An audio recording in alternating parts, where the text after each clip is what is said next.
inyo ang workout na ito, sasamahan tayo sa isa sa mga celebrities na regular itong ginagawa. Gusto na miss nyo ba ang aming mga chika?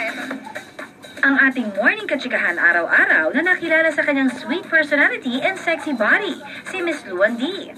Good morning! Para sa mga kapuso natin dyan na naghahanap ng bagong exercise at gustong alagaan ng kanilang mga pangangatawan, gusto nyo bang subukan ang high intensity interval training or HIIT? Halina kayo at samahan nyo akong mag-workout ngayong umaga. Ang isa pang magpapakita sa atin ng benepisyo ng HIIT, ang 22 taong gulang na si Kay. Mas lumakas daw siya at naboost ang kanyang self-confidence dahil sa paraan ng ehersisyong ito.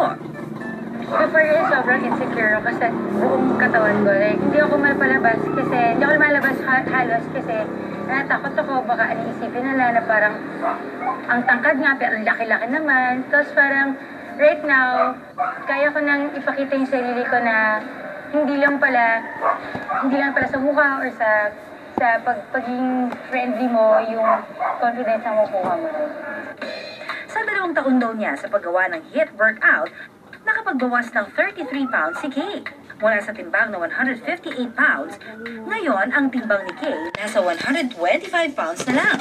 Naging strong din ako kasi like before nahihirapan akong yung mahabang stairs, mabilis ako mapagod. So because of that, because of HIIT, parang nakakondisyon ako in a way na magawa lahat ng bagay. Simulan na natin ang HIIT workout. Tuturuan tayo ni Coach Edward ng 3 simple techniques. Ito first, rotational jump, okay? So squat, then rotate. Okay, then go back, squat, rotate. Ang technique na ito ay isang effective cardio workout. Ang target nito ay ang legs, hamstrings, buttocks, and glutes. Gawin lang ng 4 na sets with 15 repetitions at tiyak na matutone ang inyong legs. Para sa mga babaeng gusto na gumanda ang balakhang at magkaroon ng pilugan at toned na hugis, itong dapat nakarilip. So, warm up pa lang po yun. Nakita niyo na yung pawis ko. Warm up pa lang yan, ha? So, pagpapatuloy pa natin ito, tignan natin kung gaano karami. Pang ilang balde pa ang ipapawis ko. Para sa susunod na workout, ang medicinal ball lift with hip rotation. Kaya pa yan, Bubuhatin tiluan. ng isang bola habang pumipihit ng patagilid. Gawin lang ng 4 na sets with 12 repetitions hanggang sa maramdaman ang burning sensation, senyales na epektibo at natutunan ang inyong mga braso. At ang huling technique na gagawin ay ang kettlebell sumo high pull. Kailangan kunin ang kettlebell sa floor at buhatin habang itinataas ng todo ang mga braso. Gawin lang ang technique na ito ng 4 na sets with 10 repetitions. Inaayos nito ang ating posture at maganda rin ito para sa mga gustong magka-abs dahil palaging activated ang core. Very effective na warm-up exercises sa mga gustong maging fit. Dahil high intensity ang workout na ito, siguradong malaki ang mababawas sa timbang ng isang tao. Pero hindi raw ibig sabihin ito na maaari nang kumain ng kahit na anong gusto.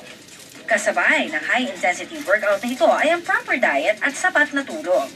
Andun pa rin tayo sa tamang pagkain, tamang pahinga, para masupplyan yung energy ng katawan natin. Para pagdating sa workout, may ibubuga tayo. Sa 3 buwan pa lang ni Luan sa ehersisyong ito, natutunan niyang gumawa ng physical activities with minimum effort.